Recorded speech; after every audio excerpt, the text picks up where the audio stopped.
Ya, pues son las 7 de la tarde con 12 minutos. Día importante hoy para la educación. Miles de estudiantes, postulantes a la educación superior subieron sus resultados. Hoy día comenzaron las matrículas y la admisión o no a las carreras a las cuales están postulando. Fíjate, Carla, que dentro de las carreras, bueno, medicina, las áreas del ámbito de la salud siguen siendo las más requeridas, pero también pedagogía, que en algún momento se pasó una cierta preocupación porque había disminuido el número de personas que postulaban a las pedagogías. Este 2024, más de 13.336 personas quedaron admitidas en carreras docentes. Así que por ahí una buena cifra. Bueno, uno de los tantos temas que queremos conversar con el nuevamente electo, no reelecto, porque tuvo un primer periodo, ahora tiene un segundo periodo, pero con un intervalo entre medio, presidente del Colegio de Profesores, Mario Aguilar. Mario, gracias por estar con nosotros aquí en el estudio de ADN.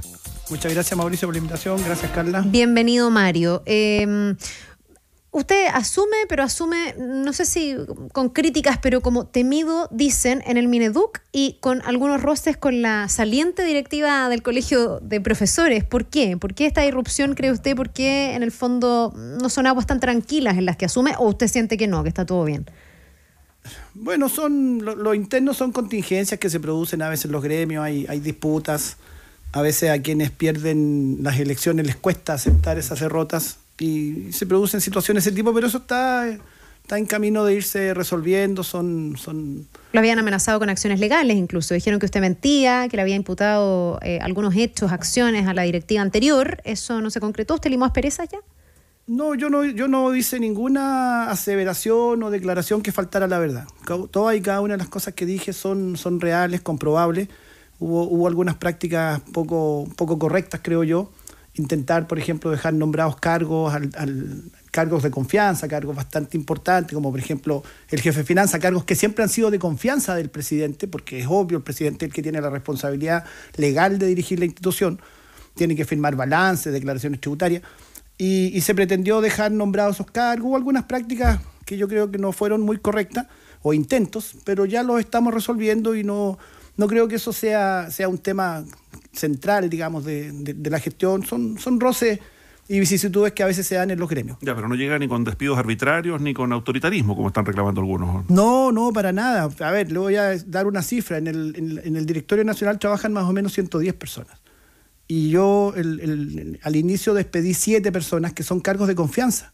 En el anterior periodo, en el cambio, hubo 30 despidos. Y normalmente los despidos que hay, o los cambios de funciones, llamaría yo, porque son cargos de confianza que llegan al final del periodo y es natural que cambien. Es como si un gobierno que sale quisiera dejar nombrados los ministros del gobierno que entra. Es totalmente ilógico. Estoy haciendo una analogía, obviamente, son situaciones distintas, pero 7 cambios es bastante poco. Y es bastante moderado en relación a lo que habitualmente ocurre en el gremio. Ya, oiga, dicho eso en la interna, ¿con qué ánimo asume? Porque usted ya fue presidente del Colegio de Profesores, asumió en los últimos meses, si mal no recuerdo, de la presidenta Bachelet, tuvo un rol muy crítico durante el gobierno del presidente Sebastián Piñera. De hecho, hubo uno de los paros docentes más extensos que se recuerde, con críticas muy severas respecto de la marcha que había, que ese gobierno tenía en materia educacional y particularmente respecto del mundo docente. Y hoy día tenemos un gobierno que llega con las banderas de la educación. O sea, desde el presidente Gabriel Boric, la ministra Vallejo, el exministro Jackson, parte importante de las autoridades del actual gobierno, llegan a la política de la mano de demandas en la educación. ¿Cuál es su expectativa, cuál es su esperanza y cuál es su evaluación, bien breve, ahí respecto de lo que han sido estos 2 primeros años? Mire, estaba también implícito, estaba planteado en la pregunta de Carla de que me han calificado como el dirigente incómodo para el gobierno o para el poder. Y eso tiene que ver básicamente con que yo defiendo mucho una postura de autonomía en los gremios. Y la he planteado y es parte importante de lo que es mi concepción de lo que debe ser una organización gremial. Autónomo de los partidos políticos, autónomo del gobierno de turno, cualquiera que sea. Humanista, ¿no? No soy militante humanista, pero soy de idea humanista. Humanista. Sí. Lo que pasa es que cuando fui candidato constituyente fui por los movimientos sociales, entonces en ese momento renuncié a la militancia para ir por los movimientos sociales y después no he vuelto a reafiliarme. Sigo siendo de pensamiento humanista, pero incluso aunque fuera militante no es pecado ser militante de un partido. El pecado es que cuando se es dirigente gremial se actúa en función de órdenes o dictados que entregue un partido político. Eso es lo que no corresponde, yo he sido muy celoso de eso. Tampoco los gobiernos. Yo es público y conocido porque lo hice saber que yo voté por Boric en la segunda vuelta. frente a las dos opciones, yo como ciudadano voté Boric. Pero eso no significa que uno deba quedar amarrado a un gobierno. Y de hecho, yo en general creo que los gremios tenemos que ser críticos de los gobiernos cuando no hacen bien las cosas y decirlo sin eufemismo. ¿Y este gobierno cómo lo ha hecho en estos 2 primeros años en materia educacional? Yo creo particularmente hacia los profesores. Yo creo que está al debe.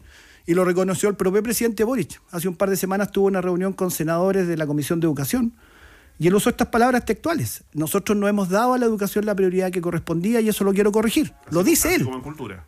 Así como en cultura, bueno, y en distintas áreas. Yo puedo hablar con más propiedad en educación. Pero evidentemente está al debe. Y usted tiene razón cuando señala que si son autoridades que forjaron sus liderazgos al alero de la lucha por la educación. Yo marché con Boric, marché con Camila Vallejo y marché con Giorgio Jackson. Juntos marchamos en esos tiempos. Estuvimos en muchas actividades y movilizaciones. Entonces uno esperaba que siendo esa su impronta, siendo que sus liderazgos se forjaron defendiendo la educación pública y el derecho a la educación, uno suponía y esperaba que el gobierno iba a dar una prioridad importante desde el primer día de la educación. Y eso lamentablemente no ha ocurrido. Ahora estamos en la mitad del periodo. Bueno, enhorabuena, más vale tarde que nunca, que el presidente reconozca eso y yo espero que ahora sí educación pase a tener la importancia que siempre debió tener porque es una de las grandes deudas que el país tiene con su niñez y juventud. Ya, muchos sostienen que es mucho más difícil en la segunda parte del gobierno que en la primera, que lo que no se hizo en la primera es difícil que se haga en la segunda, vienen elecciones, después viene el pato cojo, empezamos a pensar en la carrera presidencial que venga y es más difícil, pero supongamos que va a ser así. Ahora, ¿cuánta esperanza tiene cuando hay compromisos que hasta ahora no se han materializado, como por ejemplo el pago de la deuda histórica a los profesores? Esto ha sido una aspiración, ha sido un compromiso de campaña y hasta este momento no hay un proyecto real respecto del pago de esa deuda. Bueno, eso fue lo primero que le planteamos al ministro en la reunión que tuvimos hace unos días atrás. Era una reunión más bien protocolar, así estaba planteada, pero evidentemente nosotros, aunque fuera protocolar y de presentación, que suele hacerse cuando hay nuevo directorio o nuevo ministro, se hace esa reunión, pero nosotros, yo inmediatamente planteé y el resto de los dirigentes también, que teníamos un dolor y una insatisfacción muy grande y un malestar. Esa fue la palabra que usamos respecto a que no se hubiera cumplido el compromiso, que ya no fue un compromiso de campaña. En la última movilización, la carta que el ministro envía para buscar, digamos, destrabar el conflicto, él compromete como autoridad de gobierno un proyecto de ley en el mes de diciembre. Estamos en enero y ese proyecto no llegó. No llegó, exactamente. Entonces, obviamente hay un malestar muy grande. La explicación que dio el ministro era que ellos que se habían demorado un poco más de lo esperado, pero que el proyecto se iba a presentar. Nosotros le dijimos que esto tenía que ser a la brevedad, en enero ojalá, que evidentemente este malestar está muy extendido en el profesorado, que los compromisos deben cumplirse, que un gobierno pierde toda credibilidad cuando promete algo y no lo cumple, cuando lo reitera que va a realizar una determinada acción y no lo hace. Y yo creo que la clase política en general está tan desprestigiada que deben cuidarse de que la gente, en este caso profesores, profesoras, somos un universo importante con familia. El profesorado hablamos de más de 1 millón de personas. Y la herramienta tradicional allí ha sido el paro docente, el paro de profesores, que también de pronto termina en un concepto medio manoseado y termina esta idea y pasó, y permítame de nuevo recordarlo, digamos, durante la pandemia, más allá de todas las razones que se escribieron en su momento, que los profesores eran los primeros que se ausentaron y los últimos en volver a clases, con una presión muy fuerte que ustedes también ejercieron en su momento. ¿Qué va a pasar en este caso? O sea, la alternativa para demandar todo esto que siguen exigiendo es el paro docente.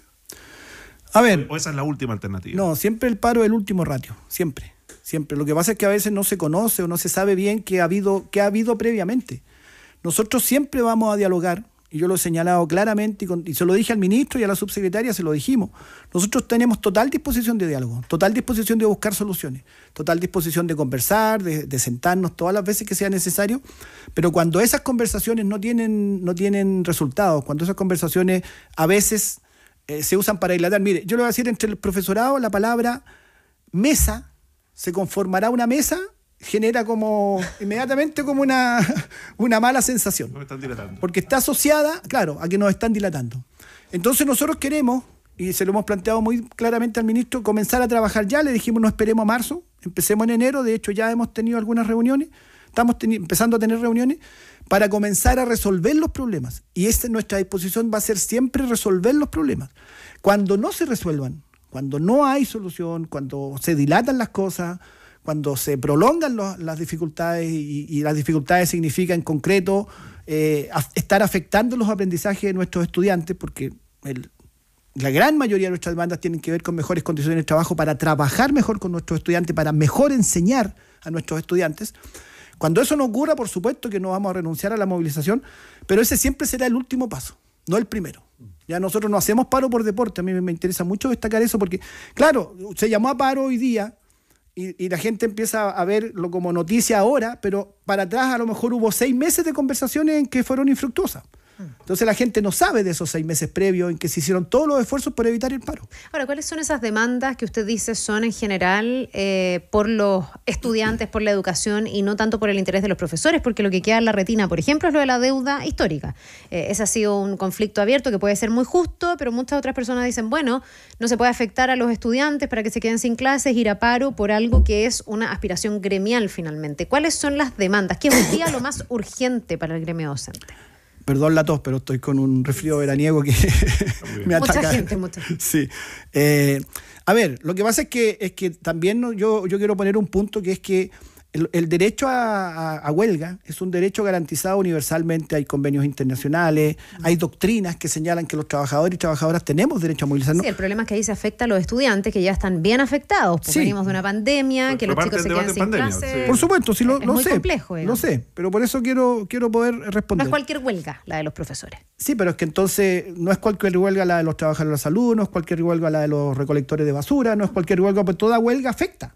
Se produce, no es cualquier huelga la de los trabajadores de las comunicaciones, nos quedaríamos sin noticias, sin comunicaciones si usted hiciera una huelga. Obviamente si hay una afectación, hay un impacto, pero lo que no se sabe, le voy a poner el ejemplo que ha estado muy latente y ha sido muy criticado por los bien pensantes, que es el caso Atacama. En Atacama, cuando durante 2 años previos, se denunciaron gravísimos problemas, se denunciaron plagas de ratones, se denunciaron baños insalubres, se denunciaron colegios con altos niveles de toxicidad. Nunca hubo preocupación por esos estudiantes, a nivel de los bien pensantes que tanto critican. Nunca hubo ahí, pero mire cómo puede ser que esté ocurriendo esto. Cuando hubo una movilización y esos estudiantes quedaron sin clases, ahí empezaron a hablar de defender a los estudiantes. Pero ¿qué pasa cuando el estudiante no tiene un baño como la gente? ¿Qué pasa cuando el estudiante no tiene el material didáctico que necesita tener? ¿Qué pasa cuando el estudiante está afectando su salud porque hay una contaminación gravísima en el colegio, al lado de un centro de acopio de plomo, y no se resuelve el problema? ¿Qué pasa cuando las alcantarillas están malas y salen las aguas servidas en el patio? Ahí, ¿cuál es la preocupación que hay de estos bien pensantes por los estudiantes? Y nosotros, y como parte de las comunidades escolares, muchas veces nos vemos obligados. Obviamente para nosotros no es un agrado tener que paralizar, no es un agrado tener que salir a la calle a marchar. Los paros son muy desgastantes. Usted recordaba el paro en el gobierno Piñera, 51 días. Efectivamente, sostener una movilización de 51 días es un tremendo trabajo, tiene un tremendo desgaste, pero a veces es necesario porque las autoridades no son capaces de dar respuesta a los problemas. Ya, pero ¿cuáles serían esos problemas a resolver en lo inmediato? Además de la deuda histórica que ya abordábamos, infraestructura, sueldos, condiciones laborales, porque está también el tema de las educadoras de diferencial y de párvulos. Sí. De párvulos. Sí, le voy a nombrar los principales temas y se los mencionamos al ministro. El tema de los servicios locales de educación y la educación pública en general, que se está cayendo a pedazos. Los servicios locales no han dado el ancho. Tampoco los municipios que uno dijera mantenerse en los municipios es una solución, porque en los municipios la crisis es gravísima. Porque no es volver atrás, no es volver a municipalizar, pero entonces no, ¿qué? No es volver a municipalizar, sino que hacerle modificaciones estructurales al sistema, cambiar el sistema de financiamiento, que es nefasto, el sistema de subvención por asistencia médica. Le voy a poner por ejemplo cómo afecta. Cuando hubo ahora epidemia de virus respiratorio, la asistencia bajó muchísimo, por razones obvias. Había cursos que tenían 1/3 estudiantes, de 2-3 semanas que faltaban. Bueno, esos colegios, todos los colegios que se reciben subvención se vieron afectados dramáticamente por esa contingencia totalmente ajena al colegio mismo. Entonces, hay que cambiar el sistema de financiamiento, hay que establecer un sistema nacional de educación pública, que hoy día no hay. Hoy día hay parcelas, cada cual hace un poco lo que quiere. Hoy día hay 345 parcelas de los municipios, vamos a pasar a 70 parcelas de los servicios locales, pero no hay una instancia que genere una capacidad de sostener un sistema nacional de educación pública que más o menos vaya igualando las condiciones de los distintos colegios. Tenemos el problema de convivencia escolar y violencia, que es un problema grave. Hay que reponer la autoridad del profesor y le estamos pidiendo eso al ministerio que se reponga la autoridad del profesor, de los consejos profesores, de las Sin direcciones. la varilla que ironizaba un diputado por ahí. No, sin varilla, eso es bastante brutal y bastante fuera de época, pero sí el que haya condiciones adecuadas para tomar medidas, que haya autonomía de las comunidades escolares para tomar medidas. El tema del agobio laboral docente, nosotros perdemos una cantidad enorme de tiempo, y yo digo perdemos y lo digo con toda propiedad de la palabra, llenando papeles, trabajo burocrático administrativo, bueno, ya no son papeles en pantalla, digamos, llenando formularios, perdiendo una cantidad enorme de tiempo que no significa mejores clases ni significa mejor atención a nuestros estudiantes. Nosotros queremos más tiempo para nuestros estudiantes, no más tiempo para la burocracia. El agobio laboral es una cuestión real.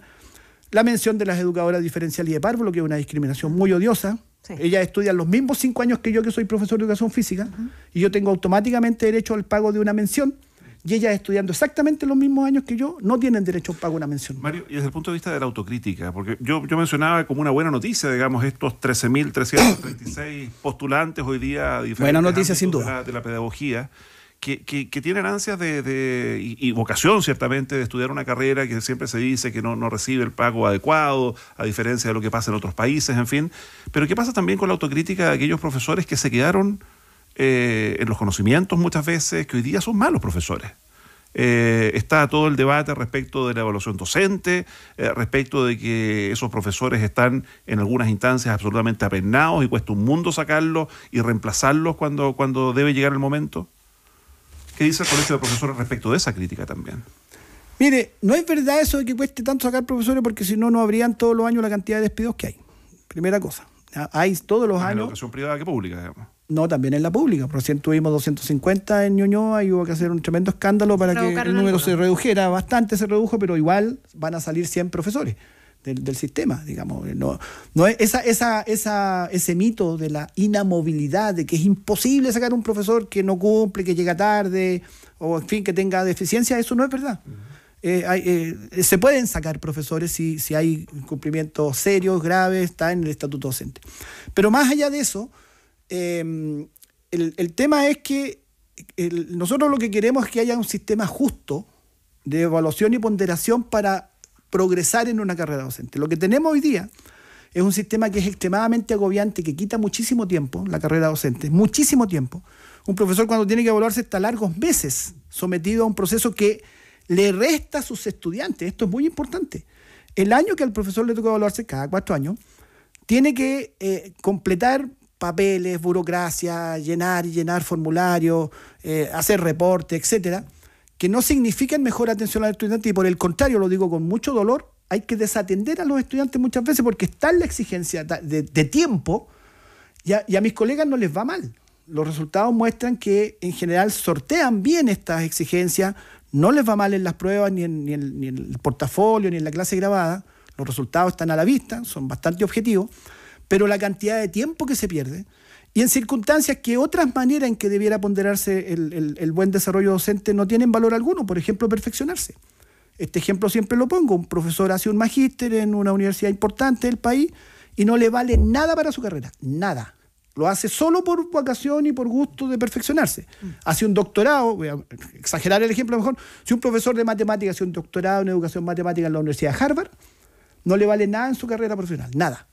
No tiene ponderación alguna. Y eso se debería corregir, porque eso se transformaría en un incentivo para tener mejores profesores, me imagino. Sin duda. Sí, tiene toda la lógica. Ahora, ustedes no están por no ser evaluados, me imagino, sino por ser evaluados de otra manera, porque lo que no se mide, finalmente, no hay cómo saber si está funcionando. Y hoy día tenemos, según todas las pruebas, deficiencias en educación de nuestros niños y de nuestros jóvenes que son bien severas, digamos, y que muchos se preguntan a qué responde. Se habla de las reformas que se ha hecho, pero también muchos apuntan a la formación de los profesores y al desempeño de los profesores. Hay que evaluar de alguna manera si funciona o no funciona. Hay que evaluar, sin duda, pero las evaluaciones no confundirla con mediciones, porque en pedagogía la medición no es la única manera, y no siempre la medición cuantitativa que da un guarismo es el mejor indicador de un buen trabajo educativo. ¿Ya? Usted de repente compara realidades muy diferentes y dice, mire, aquí son mucho mejores, pero el tipo de estudiante que atiende, la realidad cultural, social, es muy distinta a la de otro que tiene, no sé, 50 puntos menos en el CIMSE, pero que atiende una realidad completamente diferente. No se pondera el trabajo emocional, el trabajo social, que también es parte importante de la educación. Hay muchas áreas del aprendizaje extremadamente importantes que no tienen ponderación alguna en las pruebas estandarizadas, y por lo tanto tampoco hay una evaluación que diga si está bien o si está mal. Entonces, son pruebas muy sesgadas, muy paramétricas. Pero eso está bien, en el sentido de que podría ser más global y se podrían incorporar otras cosas. Me imagino que ahí usted está hablando del CIMSE y otras pruebas estandarizadas, pero hay una prueba internacional, que es la prueba PISA, que en el fondo nos pone de acuerdo con los países de la OCDE, que en teoría es el modelo a seguir. Y según esa prueba, nuestros alumnos, adolescentes, chicos de 15 años, no tienen las habilidades que se requieren para el día de mañana poder trabajar. O sea, puede ser que estemos atendiendo a aspectos distintos, a distintos contextos, que haya colegios que hacen mucho esfuerzo, pero lo que uno no se explica mucho es que después de muchos años de trayectoria estudiantil, a los 15 años, no se tengan las habilidades que se requieren para desempeñarse en el futuro, en el mundo laboral. Ahí ya me imagino que esa medición tendrá más valor, ¿no? Sí. Mire, yo le solicitaría que un día me inviten a un programa para que hablemos solo de la prueba PISA. Sería bueno. Solo de la prueba PISA, me encantaría, porque la prueba PISA primero es una prueba mucho más completa que el CIMSE. Y goza de mucho prestigio. Y tiene mucho prestigio internacional porque es una prueba mucho más integral y mide habilidades. Para quienes no lo saben, se aplica la misma prueba en diferentes países bajo mismas condiciones. Exactamente, sí. Esos son resultados comparables y además se ha hecho durante muchos años. Claro, entonces, hay mucha vara de comparación. Se sabe no solo hacia los lados cómo están al mismo tiempo, sino que además cuál ha sido el desarrollo de la prueba con el paso de los años. Exacto, por eso sería interesante un día que nos habláramos de la prueba PISA. La prueba PISA muestra, claro, que a nivel OCDE estamos abajo, como estamos abajo en casi todo lo que se mide en OCDE. Sí. ¿Ya? Casi todo lo que se mide en OCDE, y esa ubicación es casi directamente proporcional a las condiciones laborales, condiciones de infraestructura, recursos per cápita, inversión en educación que el país tiene. Entonces, Chile en la prueba PISA, comparado con OCDE, no tiene un resultado distinto al esperable según las condiciones que la propia OCDE mide. Pero lo que le llama la atención de eso es que se han hecho reformas relevantes. La educación ha tenido una cantidad de recursos que se han ido mejorando en el tiempo. Se han hecho cambios. Esto fue la agenda después de los pingüinos durante varios años. Sí, Carla. Y en la prueba PISA hay un estancamiento del desempeño. Pero déjeme avanzar con la PISA. Las reformas han tenido su No, es impacto. que a pesar de esa reforma y a pesar de la mayor inversión, seguimos muy abajo en OCDE. Claro. Muy abajo, no en resultado, en las otras condiciones, número de alumnos por curso, relación horas lectivas no lectivas de los docentes, sueldos docentes, en todo estamos abajo. Pero además déjeme decirle que en la prueba PISA última estuvimos entre los mejores de Latinoamérica y fue el país de los países que tuvo menos pérdida de aprendizajes post pandemia. Ojo con ese dato, que no es un dato menor.